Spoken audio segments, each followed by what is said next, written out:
Good Monday morning, and welcome to Monday Mornings with Mark, the stewardship coach. I'm Mark Brooks. I'm your stewardship coach, and I'm excited to be with you for another Monday session of our group time as we talk about stewardship, generosity, and how that applies to you. This opening screen gives you a little bit of information about all the various things that I do. I am the stewardship coach, and so that's my passion, is to reverse the decline in giving one church at a time. And we always want to start with the church that matters most to you, your church. So that's one of the things that we're committed to. By the way, if you've not followed me yet on Twitter, I'm Stewardship Man. The S and the M are capitalized. It's the best way to keep up with the various things that I write or the things that I post. A couple of things you may want to check out. One thing I just tweeted out, reposted something from Tom Rainer. I always say if Tom Rainer writes it, you ought to read it.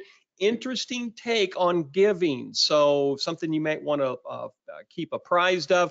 But Twitter is one of the best ways, I think, to follow me and keep up with what I'm writing, because I always tweet that out and the various platforms I'm writing across, blog posts for other companies, that kind of thing. So follow me on Twitter. I'll follow you back, and would love to connect with you that way. Best way to get a hold of me as a member, you get this access, is my email address there at the bottom of the screen. It's mark@acts17generosity.com. Mark@acts17generosity.com is my email address, and I would love to share with you or answer any questions that you have. So that's part of what you pay me the big bucks to help you with. Hey, here's what we're going to keep covering today. As you know, for the last few weeks, been focusing on the sustainability of the church post COVID-19. And my focus has been getting us beyond the immediate, because as I've been saying to guys, the immediate's sucking the life out of us. And I get it. We got to survive. We got to get through today. We got to get through Easter. We've always had those points. If you think about it, I'd say to guys, hey, we think about summer giving. We got to get through Easter, so get through the immediate to where we're focused on the future, and we've got to become much more adept at that in the days we lived in. So one of the things we're going to focus on today is COVID-19's impact on potential building plans. I know a lot of you have got things that are 12, some 6 months, 12, 18, 24 months out. What does this look like for you? What are the things that you need to be doing? And so we're going to be talking about that. I'm going to quickly review again my immediate action steps that we talk about. I'm not going to be dealing with giving decline projection. I dealt with that last week. How does this impact my next project? That's the question I want to deal with today. And what I want to be in the next few weeks, and I have for the last few weeks, is helping you think about those kinds of questions that you need to be looking at 60, 90, 120, 240, 365 days out. What should you be thinking about? And today I'm real excited to have a longtime friend of mine, Chad Vanderipe, Churches by Daniels, with us, and he's going to be giving his insight into that, which I think is very valuable, as well as we always do, there'll be a Q&A time available for you. And then here's how you can type in your question. We use GoToMeeting for my webinars, so if you want to go ahead and get your question typed in, get it in the queue, that'll be helpful. As Chad kind of talks through things, I'll read those questions and forward those to him. It's just better than opening up microphones. We get a little wonky when we do that. So please feel free to ask your questions. It doesn't have to be on building. It can be anything generosity, stewardship related. But specifically, since we got the expert here today, I want you to really kind of focus your attention in on those kinds of questions. And again, we'll do our best to answer those for you. Hey, just remind you a couple of things that we've been stressing for you as followers of where I'm at, is my three-prong approach. One is caution. By the way, we may have to pick that one back up as we start opening our facilities, but it was caution, it is compassion. The importance there is we always lead with a compassion. You want to show people what your church is doing to make an impact in the community. And then when we do that, we can ask for the gift, and that gets into sustainability. And I'm the giving guy, so I'm looking at the sustainability beyond Sundays, beyond the things that you are dealing with.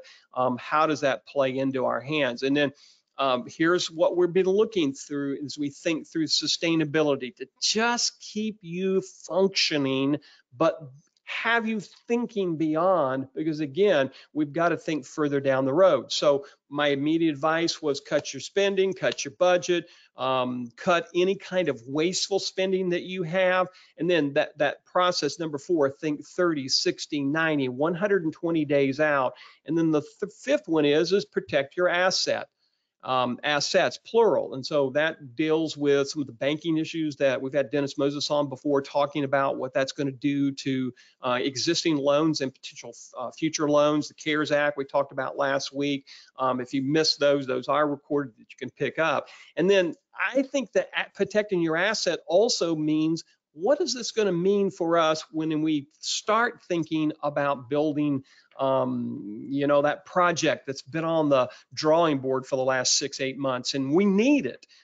So how do we move forward in that? You'll find all of this in my newsletters. Every week comes out. By the way, this week's Stewardship Coach, this was last week's picture, but this week's Stewardship Coach kind of turned the corner, because I want you to begin thinking about summer giving. And the 16 weeks of summer, I had 15 last week, and Ben Mays at Cross Church corrected me. We have 16 weeks from Memorial Day to Labor Day, and these are going to be crucial, because that's usually our worst giving period of the year. So I want you to start thinking ahead. So read this week's newsletter. It's going to give you some real practical tools to begin that thinking process. Today, I really want us to move into this question of how is COVID-19 going to impact future plans that you might have for building. And so I've got my friend Chad Vanderipe on the line for us, and there is a picture of Chad and his beautiful wife, Melissa. And Chad, like all of us, you have outmarried yourself, and she's far beyond you, my friend. But great picture. And there is Chad live with us. Chad, hey man, glad to have you as a part of our training session today. Live from Broken Arrow, Oklahoma. Mark, thanks for having me on. I appreciate it. It's a blessing. Thanks for all that you do. Your expertise, you're a great blessing. So I'm trying to get back to the questions here, Mark, and not finding those. We're going to post them up here. We've got several things. Chad and I have been talking back and forth for really a couple of weeks about this kind of particular webinar. And Chad, one of the things I think, let me back up before I get into these questions, because we're going to get them there. Let me get this back off the screen. There we go. We're going to get to the questions in a second. But one of the things we were talking back and forth before we started this live was just, you felt like God given you a positive word to churches. And bro, I want to tell you something. We all need a positive word right now. So kind of give me your view. I'm going to give you about 60, 90 seconds. Give a word to all we preachers here, and then we're going to move into some real specific questions, like what should we be doing now, what should we be doing in the future, and guys, as you listen to this, we have some questions that we think you ought to be asking, but if you've got other questions, please go ahead and type those in now, and we'll get those into the queue. But Chad, kind of tell me where God's got you and what your thoughts are as we launch into this session. I believe ever needed heaven, it's now, Mark. Yeah. And the church is heaven manifested on the earth. So we need our hope strong so that we can bring in our measure of heaven to our homes, to our marriages, and to our churches. And so I woke up this morning at 4:30. I'm never up that early, generally, but just had the word hope on my heart and got up and got into my Bible for a little while. And, hope, the biblical definition of hope is a lot different of the world's view of hope. The world's view of hope is kind of a wishy-washy, I would call it an insecure optimism. But Bible hope, true biblical hope, is bold and it's confident. Wow. You all ministers know 1 Corinthians 13 now abides faith, hope, and love. Hebrews 6 talks about hope being an anchor to our soul. Romans 5 talks about hope not disappointing. Romans 15 calls God the God of hope, and that he will fill us with all joy and peace in believing so that we may abound in hope. So I just believe hope right now it's important that we get anchored in hope, that we spend some time. Hope works with our faith. Faith doesn't work without hope. Hope doesn't work without faith. Yeah. Amen. Amen. Good word. We all need that. And I'm finding that every day I need words of encouragement. That's for sure. Well, let's move into some questions here that I think are going to be helpful to people. And I think the first one is, again, what should churches be doing right now? As you looking at everything that's going on, and Chad, you're kind of like me for the last few weeks, we've been connecting with churches and talking with pastors all across the country. And so it's kind of unique in that we have a view that sometimes the people that we're following or even talking to, their view is a little bit tunnel focused only on their church. We've got a view that's a little bit larger than that. So talk to me about what are you sharing with churches right now in terms of what should they be doing right now at this present? I'm going to share just a little bit quickly, Mark. It might be an overlap of some of the same things that you've shared, but it's obvious right now that we're in a storm. So we need to be thinking through how are we going to make it through the storm. And the first duty for leaders is to figure out, how to make it through the storm. I kind of liken it to this analogy. You're in a boat in the middle of the sea, right? Depending on the size and the strength of the boat you're in, and more importantly, the skill of the crew that's on that ship is going to determine how well you navigate the storm. So, again, everyone realizes that where I'm stating something that's very obvious that we're in a storm. So yeah, I think you've talked about cutting back on the extras. I think the balance on that is not to be stingy.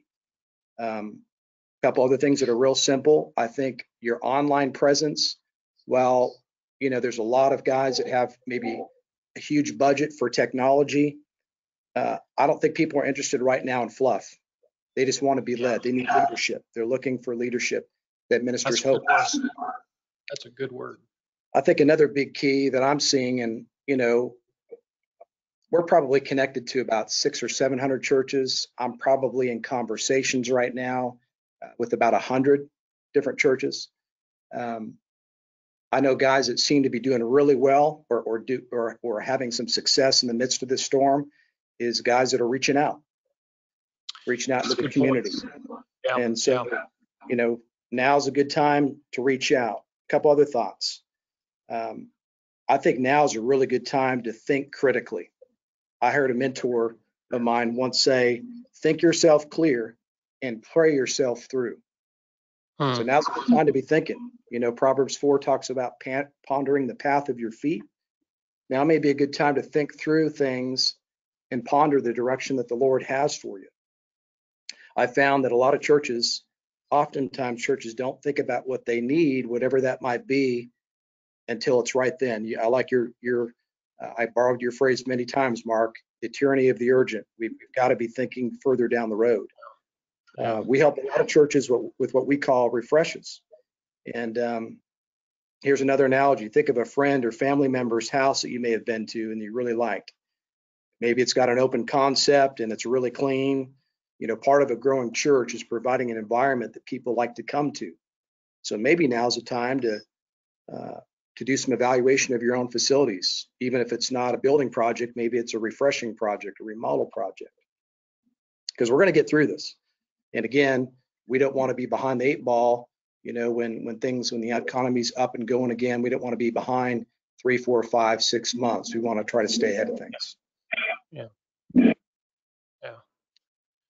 I'm finding that's really hard for these guys. And I had a conversation today with an executive, and I was asking questions. I'm asking questions that are 30 days, 60 days, 90 days down the road, and they can't think that far down the road. Yeah. And I love what you say, that this too shall pass.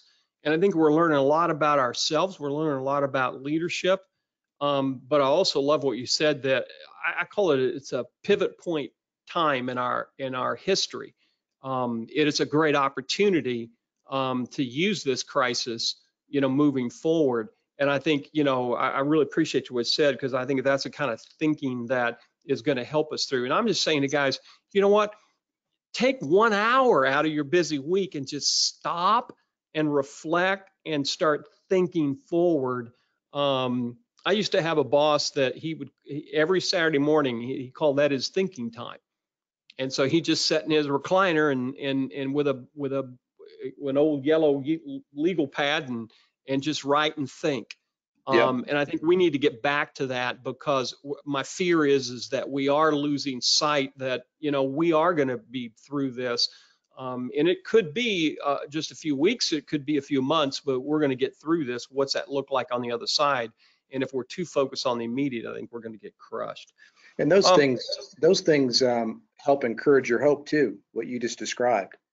Getting along with God and pressing in and hearing direction from Him, that's where your hope gets encouraged. But go ahead, let's jump into these questions. Well, let's talk about how do we get through the storm stronger on the other side, and particularly Chad, because again, I've said to people, hey, listen, I got Chad Vanderipe, Churches by Daniel's coming on, and I think that's where their thinking is too in this. All right, what does this mean for me? Right, what do I need to be doing right now today that will position me for when we get cleared of COVID-19 and we want to get back on track with plans for, the ABC building or whatever it was we had on our drawing board. So what can we do right now today so we get to the other side and we're ready? And my analogy is this: we don't have to waste time getting ready because we're already ready to be ready. Sure. That grammatically might not make sense. By the way, that's a old Chuck Swindoll illustration I'll tell sometime else. But that's my thing. I want guys to avoid having to get ready to be ready for the time when they should be ready. So what do we need to be doing right now in the midst of all this, from your standpoint, from a builder? Sure. Well, good question. And of course, the first thing that comes to mind is there could be lots of different scenarios. If a church is thinking of a church here in Tulsa, large church, huge online following, they're getting ready to do a major children's remodel. You could have a church that's looking to do, a ground up project. All of those, and there could be, 3 or 4 other scenarios we could talk about, but all of those obviously require planning. And Mark, I don't know, your audience, what their experience is, but these things take time to get through. Yeah, they do. We are really passionate, and don't mean to talk a lot about us, but we're really passionate about counting the cost. And so now is a time where churches can be, you're going to have a partner to help you do this, but Jesus said, if any man was to go build a building, he's unwise unless he counts the cost.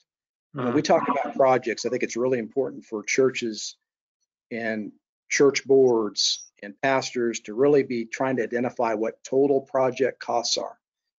The big question I get all the time is, how much is your square footage cost? How much is it going to cost to do, I want 1,000 seats and we're figuring we could do 25,000 square feet. How much is that building going to cost? And the first thing I try to help pastors understand is, well, Pastor, I can help you. I can give you, based on historical data and a lot of experience, I can break that down for you, what your building's going to cost, but your project entails a whole lot more than the cost of that building. You've got infrastructure. If you're doing 1,000 seats, code requires in most states 1 to 4 for your parking. So that would be 250 parking spots. The price tag on that's $400,000 to $500,000 just for parking. You've got stormwater management. You've got utilities that you need to make sure the right size utilities are there. You've got permitting fees. If you're working south of Nashville, Tennessee, and Franklin, where we're working, we had an impact fee that was $200,000 to tap a sewer line. So, wow, yeah. If you're getting ready to embark on a project, I don't know if this is the direction you're wanting to go, Mark, but trying to discover what a total project cost, including seats and AVL. So we do a front end piece for churches where we again try to identify all those things. That process alone takes us about 10 to 12 weeks to get through. We'll do some schematic design in that as well, but I think it's really important. Leadership equity is always on the line when we talk about when we talk about big decisions. Really, anytime a pastor is making a big decision, he wants to be able to come out on the other side of that big decision having had success. And so counting the cost is one of the first things that comes to mind. I think on my end, how I'm helping guys or advising guys in this is don't let the storm sidetrack your future planning. And we kind of alluded to that earlier. Yeah. And I like what you said, and I think this is a great reminder. And maybe enough of us saying this, they'll say, okay, that, because if I just say it, then that's Brooks. If you say it, that's Chad. If we both say it, well, maybe they'll say, well, there's something to think about that. The complexity of project, any project, is just almost mind-blowing. And I think that's one reason why, if we just put the brakes on and we stop and we're not continuing to be thinking forward, we're going to be in a more difficult position, moving forward. Yeah, I think that's really good, Mark. And the reality of it, in most cases, it's not one person that's leading this. I mean, all projects should be pastor-led, but underneath him are a host of others, depending on what a church's government, how they're set up. But you've got executive pastors, you've got the rest of the staff that needs to be on board. A lot of times you've got a board of elders, you've got depending on your denomination, you've got different groups set up to manage this process. So keeping them all corralled and moving forward on this, I've seen it happen over and over again outside of a crisis, where we're moving forward on a project and there may be some tragedy, and I'm minimizing that tragedy, but maybe some board members got something going on, and so they sidetrack the whole project for 6 or 8 months because they're concerned about his input. Again, not minimizing that at all, but it definitely takes diligence and effort to keep these things moving forward. Yeah, and I think it gets back to this next, topic that we're kind of already talking about. How do we think critically when we're trying to survive today? And I think, you and I have talked about this even before the coronavirus, and our problem is often that it gets pushed to the back burner. These plans, and I've said to guys, I wrote this a couple of weeks ago, if you're still running around like a chicken with your head on fire, cut off, or your whatever the analogy, hair on fire, on fire, it's revealed something about your leadership to begin with. You've got to get beyond this crisis mode. Now we've got to have to be able to, have a better systematic approach to things. And I think, come back and say, all right, we got to keep moving forward, because you're right, this too shall pass, and we've got to be ready for it. And I just don't know that we're critically thinking at that moment what we need to think about. Well, let me ask you this, as we this is the last big question before we open it up for anybody else's questions, and we'll stop the recording, because I typically do that for members. Are we crazy to be thinking about building? Because, I don't want to come off as tone deaf in the midst of this. And I got on my blog post today, I ran the risk of using the Donald Trump illustration. I'll probably lose a lot of clients over that, because you can't even talk about the guy without everybody getting all hacked off. But the other day, he had a presser, and he's at the end, he's pumped up because he thinks he's going to get the Russian and Saudi Arabia quit, griping at each other, and living in Oklahoma. You know how much oil's a driver for our economy there. Having grown up in Oklahoma, I do pay attention to the price of oil. I haven't seen today's price, but I'll check in a minute. And then, he was talking about these things he was excited about, and Valerie turns to me, he's like, on a day when more Americans died, he should have ended his press conference in a different way. Well, for me, a businessman, when he talked about that, I was filled with hope. But see, I'm low on the mercy scale, and my wife's like, we need our president to show compassion. It's a both and as a leader. And that's why I say to these guys, the immediate's pressing on you, but you got to be thinking about opening up the economy. You've got to be thinking about long term.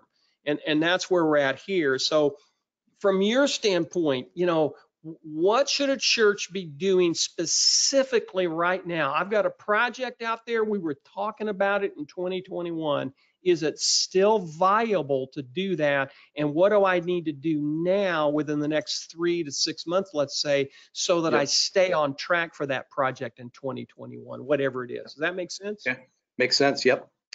Glad to answer that. I'll make this statement first. I believe the answer to 1,000,001 questions is be led by the Spirit of God. And, Amen.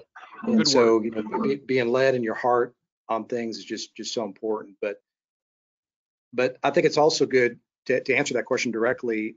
You need to be thinking about timeline. So, if you are at the very beginning stages of design, if you've not even begun design yet, the timeline to get, once you hire an architect, to get plans done to what we call construction documents, so you can submit those to a city and get a permit, which depending on the city right now, that could take 30, 60, 90 days. In certain parts of the Northeast, it's taken us, Washington, D.C., it took us 2 years to get a permit. Wow. So but just to get the plans done, Mark, you're looking at a 4 to 6 month timeline just to get plans done. And costs for those, you're going to be looking, architectural fees are 6 to 10%, depending on what part of the country the architect's in, sometimes also depending on the size of the project. The reality is it takes just as much effort to pull off a $3 million project on the architectural side as it does a $15 million project. So sometimes those fees will be a little bit higher on a smaller project. But yeah, if you're looking at a project in 2021, let me refer to some recent conversations I've had, if I can, Mark, and I'll be quick. Sure. Very, very strong church right here in Oklahoma. They've got $2 million sitting in the bank. They've got probably an annual budget of about just under $2 million. Former bankers, executive pastor, super solid church. We had just gotten through our front end piece that I described a little bit earlier, the due diligence piece, counting the cost. I didn't get into the details of that, but it's also some schematic design. So we've given them a floor plan. We've given them a budget. We've got our heads all wrapped around what it's going to cost to pull it off. We had a conversation with them last week about moving forward into design. And I'm always going to be honest, and I'm the optimist and I'm the hope guy. But it's not time for them this month to make a $8 or $10 million decision. So they're waiting to get through, April, kind of see where things are at. Anytime making a major decision to do that in the midst of a pandemic, I don't know is wisdom. At the same time, they're stepping it out step by step. So they're not shelving the project, but they're gonna give it another 30 days to kind of see where we're at. Yeah, that's good. That's good. Yeah, and that's what I've been telling clients as we think about this, is that there's still so much we don't know, and that's the answer to, I think, nearly every question. And I wrote about this today. Usually it's my question is, it depends. My answer is it depends, and it still is. But there's so much we don't know, and so I'm saying to clients right now that we need to change our thinking for raising capital dollars this fall. To a more of a smaller kind of target. I like to call it seed faith money, because there's a specific group that you can that will resonate with, and we really need to push major capital endeavors into 2021. But again, it doesn't mean that the work doesn't start, because I'm same way as you. I like to, people say, well, how long does it take to run if we got to raise $5 million. How long does that take to do a capital campaign? 6 to 8 months. And it really depends on the scenarios that you're looking at. So even for spring campaigns, we would be starting the work on those in August, September, kind of a time frame. And so my recommendation to our clients is going to be, we've really got to do a much better job this time on the front end, because we can't walk into it blindly anticipating that the results are going to be what the results were a year ago. And so there needs to be more work and thought put into that. But again, we can't stop the forward progress of what we believe God was laying on our heart. This didn't sneak up on God. We just got to figure out how that we need to respond as a result of that. So I don't think churches are crazy. I think it's good leadership. We just got to keep moving forward with them. Hey, Chad, real quick, somebody wants to get in touch with you. What's the best way? I meant to do that today. I think I've got a slide up here, but I don't have. I've got the Churches by Daniel's website address. I had that up there previously. But what's a good way to get in touch with you? And then, guys, we're going to move to our question and answer time in just a minute. So if you want to go ahead and start typing those questions in, when we get done, after Chad says how you can get in touch with him, I'm going to end the recording. We're going to do Q&A time. So, Chad, how can they get in touch with you, learn more about Churches by Daniel's? You bet. You can reach me direct at 918-779-0654. All right, And give then that one more time. you bet, 918-779-0654. And then my email is my first initial C, my last name Vanderipe at churchesbydaniels.com. C Vanderipe at churchesbydaniels.com. And if you guys forget that, you can email me and I'll forward it to Chad. And I know he's been a great friend, a great help to me in questions like this, and I'm sure that he can help you. So listen, we're going to go to our Q&A time here in just a second, and do appreciate all of you tuning in, those of you who are listening. As always, if I can help you in any way, please email me. Whatever your question is. And for those of you who are on the line, if you want to stick with us beyond the time we stop, then we'll continue on with the Q&A. Hey, listen, let me close with a word of prayer, since I forgot to open us with prayer, but we had Chad's word of hope that the Holy Spirit gave to him, so we'll have that to be our opening prayer. Let me pray for us as we end our time together. Father, thank you for Chad and sharing out of the wealth of his knowledge. I pray that his words would be an encouragement to those who listen to them. And God, I pray for every person that's listening to this, that you would give them the hope that we let off with, that indeed you are in control, you're in charge, and we do have hope. It's a confidence, not just a wish. And so we rejoice in that and pray your blessings on every person who's listening to this. We pray in the name of Jesus. Amen.